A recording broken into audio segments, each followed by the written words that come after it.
Jadi kalau ada orang yang diumumkan sebelum meninggalnya, sebelum masuk kuburnya, sebelum dihisabnya bahwa dia akan masuk surga, tidak gembira dengan berita itu, ada yang salah dengan diri.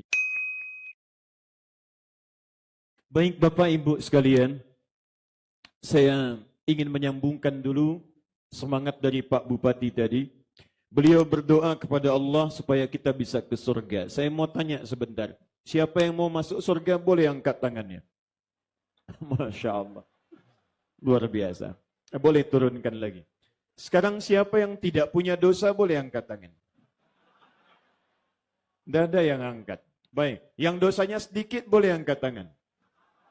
Tidak ada yang angkat juga. Yang dosanya agak banyak kan dikit boleh angkat tangan. Oh, tidak ngaku juga.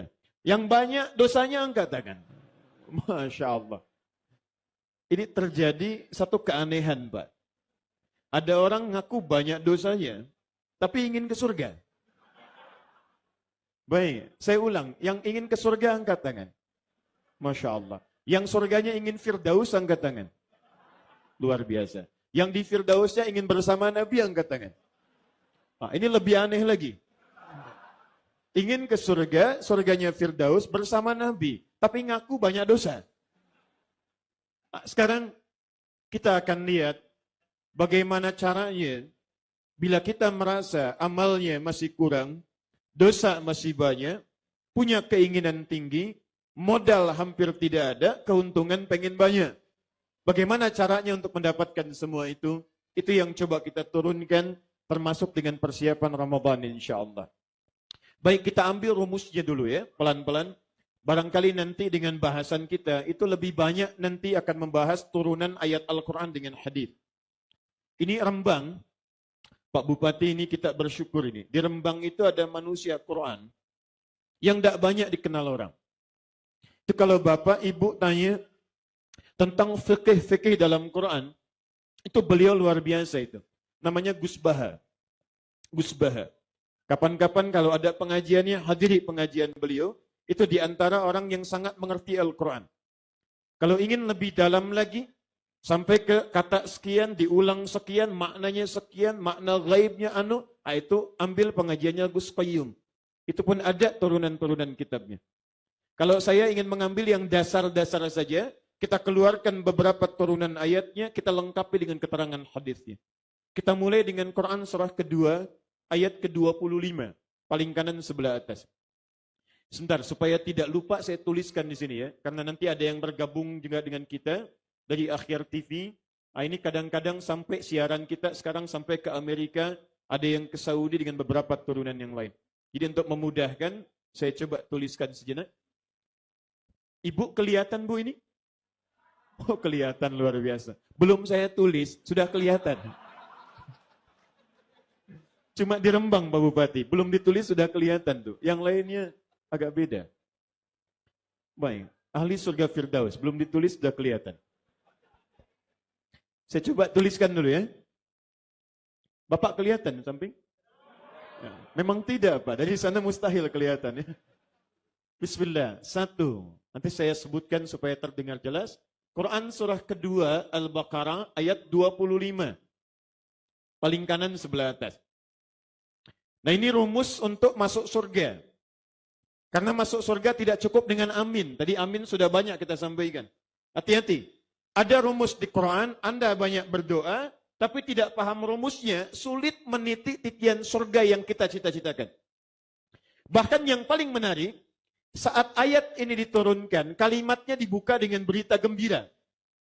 Perhatikan firman Allah yang mengawali ayat ini. وَبَشِّرِ الَّذِينَ آمَنُوا وَبَشِّرِ الَّذِينَ آمَنُوا dan berikan kabar kepada orang-orang beriman. Bukan sekadar kabar, karena kalimat basyir itu artinya kabar gembira. Berikan kabar gembira, Masya Allah. Jadi Bapak Ibu sekalian, ada orang belum meninggal, masih hidup di muka bumi, tapi sudah diberi kabar gembira oleh Allah Subhanahu wa taala. Wa basyiril ladzina amanu wa 'amilus shalihat anna lahum jannatin tajri min tahtiha al-anhar. Berikan kabar gembira pada orang-orang yang telah beriman dan mengerjakan amal saleh, bahwa mereka berpeluang masuk surga dengan segala keindahan yang telah aku siapkan. Ada sungai-sungai yang mengalir, ada keindahan yang lainnya. Ada orang masih hidup, belum masuk surga, belum dihisab, bahkan belum meninggal, dapat kabar gembira langsung dari Allah Subhanahu wa taala. Anda mendapat kabar gembira dari Pak Bupati, senangnya luar biasa. Anda mendapat kabar gembira dari Allah, kenapa tidak senang luar biasa? Yang hebat, Anda dapat kabar gembira misal dari Pak Bupati, Anda kejar-kejar untuk mendapatkannya.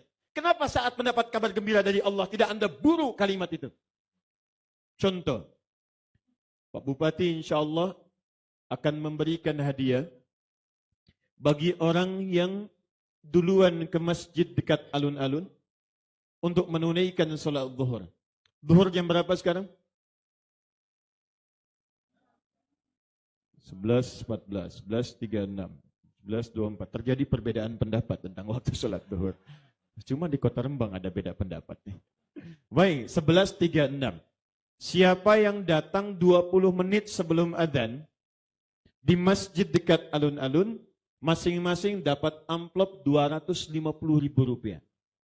Hadiah dari Pak Bupati. Untuk 50 orang saja, contoh. Kalau disebutkan adzan zuhur 11.36, sebentar, ini hanya contoh Pak. Contoh saja ya. Tapi kalau betulan juga tidak apa-apa. Baik. Contoh, 50 orang pertama datang ke masjid, sholat zuhur 50 orang pertama. Adzan zuhur 11.36. Untuk 50 orang pertama masing-masing dapat amplop 250.000. Pertanyaan saya, Anda datang ke masjid jam berapa? Jam 11, jam 10. Saya yakin saat pengumuman ini disampaikan, ada sebagian jamaah yang sudah bubar ke masjid. Kenapa? Amplop 250.000. Jadi untuk mengejar 250.000, Anda bisa datang berjam-jam sebelumnya. Dan itu berita gembira. Kenapa ketika Allah memberikan surga berita gembira yang tidak ada nilainya dengan nilai manusia? Mala ainun ra'at, wala udhunun sami'at, wala khatara ala qalbi bashar. Dilihat tidak pernah keindahannya, didengar tidak ada kisah yang bisa sama dengannya, dan dibayangkan pun nikmatnya tidak serupa. Ada orang paling fakir menderita di muka bumi, paling sengsara. Begitu dimasukkan ke surga, saking nikmatnya, seakan-akan dia tidak pernah fakir selama hidupnya. Seakan-akan tidak pernah menderita selama hidupnya. Berita gembira. Jadi kalau ada orang yang diumumkan sebelum meninggalnya, sebelum masuk kuburnya, sebelum dihisabnya bahwa dia akan masuk surga, tidak gembira dengan berita itu, ada yang salah dengan dirinya. Makanya kata Nabi, semua umatku itu akan masuk surga. Kecuali yang tidak pengen. Kecuali yang tidak pengen. Jadi kalau ada mengaku umat Nabi Muhammad tidak masuk surga, mohon maaf, itu bukan berarti Allah tidak kasih, dianya yang tidak pengen.